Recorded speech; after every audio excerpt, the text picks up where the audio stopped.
The biggest reason why a survivor of narcissistic abuse values freedom so much is they didn't have any when living with that narcissist. Being around such an evil entity is a nightmarish experience because you have zero freedom. You can't even breathe properly.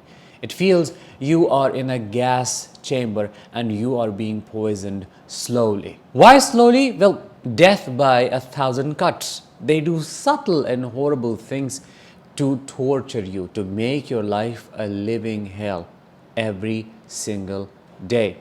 We're going to talk about these subtle yet horrible things in today's episode. I am Danish, a narcissistic abuse recovery professional. The topic for today's episode is 5 inhuman things a narcissist does to torture you. Number 1, incessantly knocking the door of your bedroom or bathroom the moment you go in. Why do they do that? Well, they demand entry. In such a house, you cannot have any privacy or me time. You cannot be alone on your own.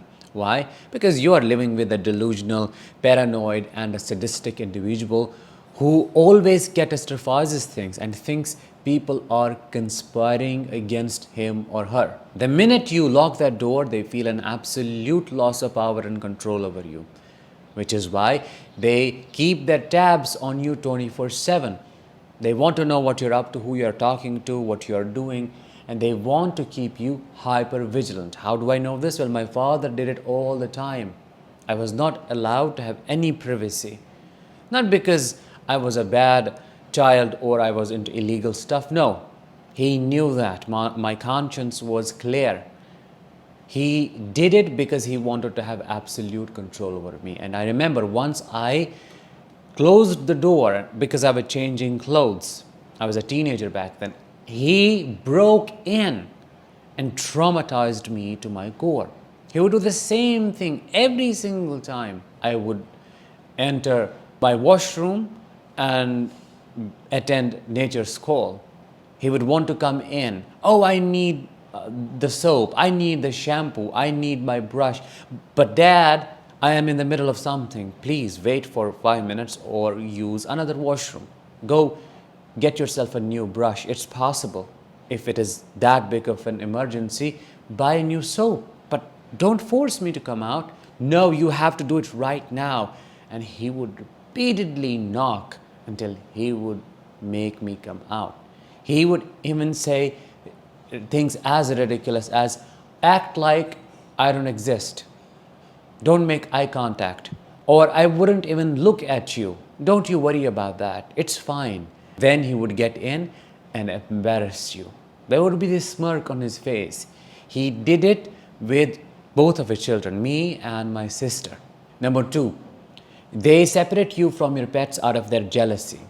They are an evil spirit that wants to possess all of you. They can't share you with anything or anybody. No, a big no. They want you to remain in pain and agony all the time.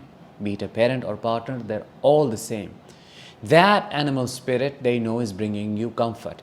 So they either try to harm it, take it away from you if possible, or cause some kind of trouble that would eventually lead to a bad outcome for you or your pet. My father would chase away my cats all the time. He would hurt my chickens and he would shame and berate me to the point of me letting them go. That was his protocol. He didn't like me spending time with animals at all because, according to him, that brought him shame and he wanted my attention. He wanted to possess all of me. Number 3, they will intentionally and mercilessly destroy the things that bring you peace, that help you escape their abuse. I'm talking about your gaming consoles, your headphones, your books, stuff related to drawing if you're into drawing, your pens, your pencils, drawing paper. They'll set it on fire, and I mean they'll literally do it. If it is an overt narcissist, they'll burn it all right in front of your eyes with a cold heart and no empathy on their face. If it is a covert narcissist, they'll subtly create a distance between you and what you like. Shame you, blame you, give you silent treatment, stonewall you until you give up on your hobbies. They will guilt trap you and make it seem like, oh, you are giving that thing more time than me. That means I am not likable enough, or you're abandoning me, making you feel bad in spending time with a thing that lets you escape their abuse. Back in my childhood, Sufi music would help me escape the hellhole that I used to live in 24/7. I would listen to it all the time. It brought peace and helped me connect with the divine, because that was very important for me back then. My father couldn't stand it. My mother, being a covert narcissist, she instigated him against me. But when with me, she would accept it, say, it's okay, you can listen to it as much as you want.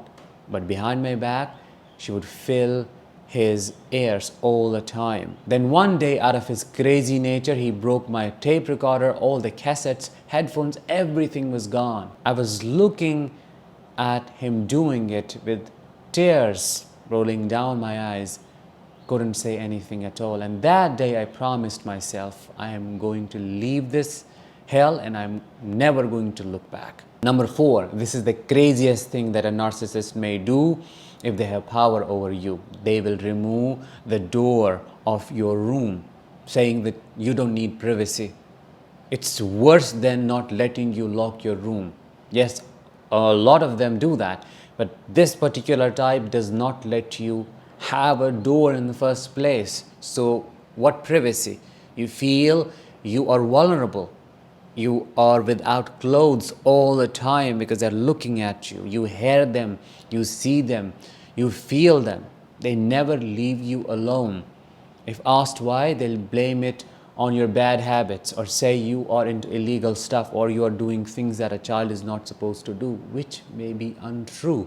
But they have to justify their actions, so you will not have sometimes windows or doors. I have seen it happening. It didn't happen to me, but I know a lot of people who experienced this, and to this day, they struggle a lot with privacy, with safety. They don't feel safe in their own place. Number 5 and the last one, a narcissist will parentify you. A partner will expect things from you like you are their mother or father. You have to be there. You have to unconditionally give without receiving anything back. You have to validate them all the time. You can never say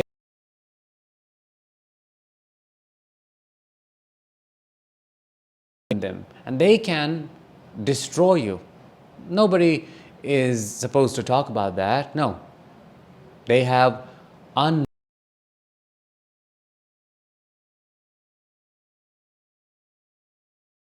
from them. So you become a parent in the relationship and they become an infant. With a narcissistic parent,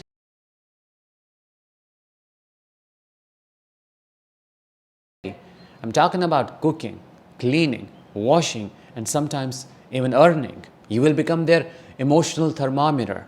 You will have to make sure they're doing better. Everything. You will be forced to play the role that they should have played in your life. All the time you will think about, is my life a hell, by making themselves the only focus, the only reason behind your existence. I have experienced that. I have talked about it so many times.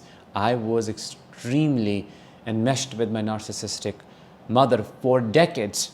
And all the time I would think, is she okay? Is she fine? Is she breathing? Is she alive? That is how parentified I was, because she would guilt trap me and make me feel obligated to play a role of her parent. So I never had a mother. I had a child. I was raised by a child who lived in an adult body, and that tortured me. People often ask survivors a very weird question. Oh, you're too young for this kind of wisdom. Oh, well, I had to grow up very quickly. I didn't have any other option. So I had to become an adult when I should have been a child. That is what led to loss of innocence and my childhood. That was number 5.